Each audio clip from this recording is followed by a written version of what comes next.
बिस्मिल्लाहिर्रहमानिर्रहीम। करोड़ों दरूद व सलाम हज़ूर नबी करीम हज़रत मोहम्मद सल्लल्लाहु अलैहि वसल्लम पर और आप सल्लल्लाहु अलैहि वसल्लम की आल पर। अस्सलाम वालेकुम नाज़रीन, मैं हूं आपका मेज़बान मुबशर नज़ीर कुरैशी और आप देख रहे हैं आवाज़े पाकिस्तान। नाज़रीन, आज मैं आपके पास हाज़िर खिदमत हुआ हूं कुछ नई अपडेट्स लेकर इसराइल और फ़लस्तीन के मसले पर। नाज़रीन, एक और मुल्क की जानिब से इसराइल पर डायरेक्ट हमला किया जा चुका है। जी हाँ नाज़रीन, एक और मुस्लिम मुल्क की जानिब से इसराइल पर डायरेक्ट मिसाइल फायर कर दिए गए हैं। मैं आपको इस वीडियो में ज़रूर बताऊंगा कि वो कौन सा मुल्क है। नाज़रीन, अब इस्लामी ममालिक इकट्ठे होते हुए नज़र आ रहे हैं। अब इस्लामी ममालिक में मज़ीद इत्तफ़ाक़ और इत्तेहाद नज़र आना शुरू हो चुका है। नाज़रीन, बहुत सारे लोगों का ये सवाल है कि इसराइल के पास जो है वो हैवी बॉम्ब्स हैं, मिसाइल्स हैं, आयरन डोम है, बेहतरीन टैंक्स हैं, JF-16 हैं और ना जाने क्या क्या है। लेकिन दूसरी तरफ फ़लस्तीन के पास तो ना गन्स हैं, ना अच्छे मिसाइल्स हैं, ना उनके पास कोई डिफेंस सिस्टम है, ना उनके पास कुछ और है। तो वो कैसे इतनी बड़ी और इतनी ताकतवर रियासत का मुकाबला कर सकते हैं? तो नाज़रीन, मैं उन लोगों को जवाब देना चाहूँगा कि मैंने तो बदर देखा है, जहाँ पर 313 हज़ारों से लड़ जाते हैं और फ़तह हासिल करते हैं। नाज़रीन, मैंने तो करबला देखा है, जहाँ पर 72 जो है वो लाखों से लड़ जाते हैं। और नाज़रीन, मैं जानता हूँ कि हुसैन आज भी ज़िंदाबाद है, हुसैन कल भी ज़िंदाबाद था और हुसैन हमेशा ज़िंदाबाद रहेगा।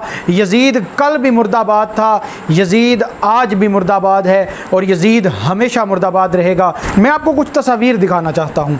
आप ज़रा अपनी टीवी स्क्रीन पर एक तस्वीर देखें, जहाँ पर एक बच्चे ने एक अपने हाथ में फीडर पकड़ा हुआ है और दूसरे हाथ में पत्थर उठाया हुआ है। नाज़रीन, मुझे बताएं, इस जज्बे को कोई कैसे मात दे सकता है?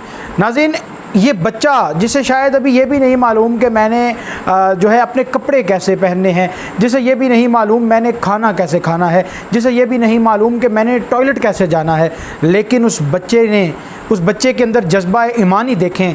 उस बच्चे को ये ज़रूर पता है कि मैंने अपनी सरज़मीन की हिफाजत करनी है, मैंने इस्लाम की हिफाजत करनी है और मैंने कुफ्र के ख़िलाफ़ लड़ना है। नाज़रीन, एक दूसरी तस्वीर में आपको दिखाना चाहूँगा, जहाँ पर एक माजूर शख्स आप देख सकते हैं और वो किस तरह से इसराइली जारहियत का मुकाबला कर रहा है। वो अपनी जितनी भी उसकी इस्तात है उसके मुताबिक वो मुकाबला कर रहा है। बेशक इनके पास बम्स नहीं हैं, बेशक इनके पास मिसाइल नहीं हैं, बेशक इनके पास टैंक नहीं है, बेशक इनके पास गोला बारूद इसराइल की निस्बत बहुत ज़्यादा कम है। लेकिन नाज़रीन, मुसलमानों का जज्बा ये वही जज्बा है जिससे भारत भी डरता है, ये वही जज्बा है जिससे अमेरिका समेत दुनिया के तमाम वो शरपसंद अनासर डरते हैं, जो पाकिस्तान को मैली आंख से नहीं देखते कि उन्हें मालूम है कि इन्होंने कफन अपने सरों पे बांधे हुए हैं और शहादत इनकी मिरास है। अच्छा, आप नाज़रीन थोड़ा सा आगे बढ़ते हैं और थोड़े से फैक्ट एंड फिगर्स की तरफ आते हैं कि इसराइल जो है उसके ऊपर किन ममालिक ने हमला किया,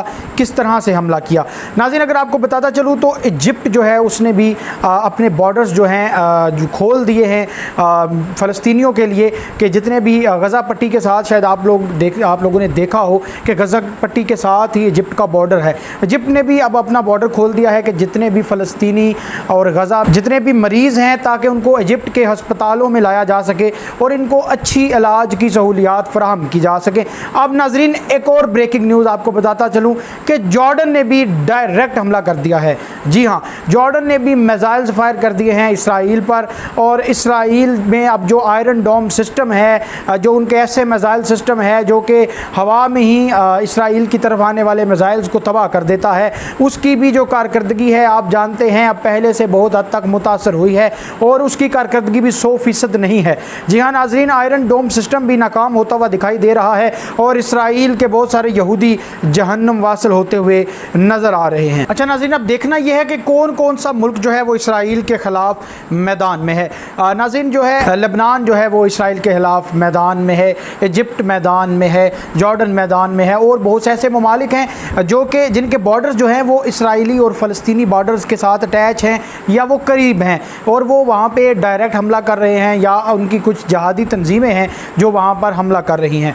अब नाज़रीन, एक मज़े की बात जो आपके साथ शेयर करने वाली है वो ये है कि पाकिस्तान क्या कर रहा है। तुर्की क्या कर रहा है। जी हाँ नाजरीन, रजब तैयब उर्दगान की एक प्रेस कॉन्फ्रेंस हुई है। उन्होंने एक प्रेस रिलीज़ जो है वो तुर्किश हुकूमत की जानिब से जारी की गई है, जिसमें रजब तैयब उर्दगान का ये बयान सामने आया है, जिसमें उन्होंने कहा है कि अब इसराइल पर जब कोई भी मुल्क मिसाइल्स फायर करता है तो उनके पास एक डिफेंस सिस्टम मौजूद है और वो आयरन डोम सिस्टम जो है उनके मिसाइल्स को हवा में ही डिफ्यूज़ कर देता है। लेकिन जब इसराइल जो है वो फ़लस्तीन पे कोई हमला करता है, इवन एक पत्थर भी फेंकता है, तो वो डायरेक्ट आके हिट करता है। अब इस चीज़ को मद्देनज़र रखते हुए रजब तैयब उर्दगान ने जो है एक बड़ा ज़बरदस्त ऐलान किया है। उन्होंने कहा है कि हम S-400, जी हाँ नाज़रीन, S-400 एक डिफेंस सिस्टम है। जिस तरह से इसराइल का आयरन डोम है, उसी तरह से S-400 भी एक एंटी मिसाइल सिस्टम है, एक डिफेंस सिस्टम है। तुर्की की जानिब से S-400 की एक बैटरी जो है गज़ा पट्टी पर लगाई जा रही है, जिससे ये फ़ायदा ये होगा कि जब इसराइल की जानिब से मिसाइल फायर किए जाएंगे तो वो जो एंटी मिसाइल सिस्टम है वो इसराइल के मारे गए, फेंके गए उन मिसाइल्स को डिफ्यूज़ करेगा। यूँ जो है फ़लस्तीनियों को कम से कम नुकसान होगा। अब नाज़रीन, दूसरी तरफ अगर देखा जाए तो पाकिस्तान क्या कर रहा है। कुछ ममालिक का काम है कि वो डायरेक्ट लड़ रहे हैं। देखें, हमें चाहिए, इस्लाम ये कहता है, हजूर नबी करीम सल्लल्लाहु अलैहि वसल्लम की एक हदीस भी मौजूद है कि अगर जुल्म हो रहा है तो आप उसे ताकत से रोकिए। अगर आप ताकत से नहीं रोक सकते तो उसके ख़िलाफ़ आवाज़ उठाइए। जी हाँ नाज़रीन, पाकिस्तान चाइना के पास गया है। जिस तरह तुर्किश रशिया के पास गए हैं, इसी तरह पाकिस्तान जो है वो चाइना के पास गया है और चाइना से पाकिस्तान ने ये रिक्वेस्ट की है कि आप एक करारदाद लेकर आएँ UN की सिक्योरिटी काउंसिल में इसराइल के ख़िलाफ़, इसराइली जारहियत के ख़िलाफ़, इसराइली बर्बरियत के ख़िलाफ़ और जो जुल्म और सितम के पहाड़ इसराइल फ़लस्तीन पर ढा रहा है उसके ख़िलाफ़ चाइनीज़ जो है वो एक करारदाद लेकर आ रहे हैं UN की सिक्योरिटी काउंसिल में। मुझे उम्मीद है जब आप ये वीडियो देख रहे होंगे तो ये करारदाद पेश कर दी गई होगी और भारी अक्सरियत से मंजूर भी हो जाएगी इंशाअल्लाह, क्योंकि पूरी दुनिया ये जानती है कि इस वक्त इसराइल जो है वो फ़िरौन बना हुआ है, इसराइल जो है वो दज्जाल बना हुआ है, इसराइल जो है वो शैतान बना हुआ है और वो मुसलसल जुल्म कर रहा है, मुसलसल मुसलमानों, निहत्ते मुसलमानों को शहीद किया जा रहा है। अब नाजरीन, पाकिस्तान के कहने पर देखें, चाइना का तो दुश्मन नहीं है इसराइल, तो पाकिस्तान का दुश्मन है। इसराइल तो इस्लामी ममालिक का दुश्मन है, जबकि चाइना इस्लामिक कंट्री नहीं है। लेकिन चाइना पाकिस्तान के कहने पर UN में एक ऐसी करारदाद लेकर आ रहा है, इसराइली जारहियत के ख़िलाफ़ एक करारदाद लेकर आ रहा है जो इंशाअल्लाह मंजूर होगी। इसी तरह की मज़ीद अपडेट्स भी हम आप लोगों के साथ शेयर करते रहेंगे और आप लोगों से मेरी इल्तमास है कि आवाज़ उठाइए। डिफरेंट प्लेटफॉर्म्स आपके पास मौजूद हैं, सोशल मीडिया है, मेन स्ट्रीम मीडिया है, इलेक्ट्रॉनिक मीडिया है, प्रिंट मीडिया है, किसी भी तरीके से आवाज़ उठाइए, क्योंकि आवाज़ उठाना, जुल्म के ख़िलाफ़ आवाज़ उठाना और मज़लूम के हक़ में आवाज़ उठाना इस्लाम में जो ईमान का दूसरा दर्जा है, और अगर आप उसे दिल में बुरा समझेंगे तो वो थर्ड क्लास यानी कि तीसरा दर्जा होगा। नाज़रीन, अगर आप आवाज़ नहीं उठा सकते तो आप इस वीडियो को ज़्यादा से ज़्यादा शेयर करें ताकि ये आवाज़, हमारा ये पैगाम, हमारी ये ललकार इसराइलियों तक पहुँचे और हम इस्लाम की आवाज़ बन सकें। चाहे वो कश्मीरी मुसलमान हो, चाहे वो फ़लस्तीनी मुसलमान हो, या मुसलमान दुनिया के किसी भी कोने में मज़लूम हैं, हमारा ये फ़र्ज़ है कि हम उनका साथ दें और उनके साथ खड़े हों। इसी के साथ अपने मेज़बान मुबश्शिर नज़ीर कुरैशी को इजाज़त दीजिएगा और देखते रहिए आवाज़ पाकिस्तान। आवाज़ पाकिस्तान की वीडियोस देखने के लिए हमारा चैनल सब्सक्राइब कीजिए और बेल के आइकन पर क्लिक कीजिए ताकि आप हमारी आने वाली तमाम वीडियो से बाखबर रह सकें। शुक्रिया।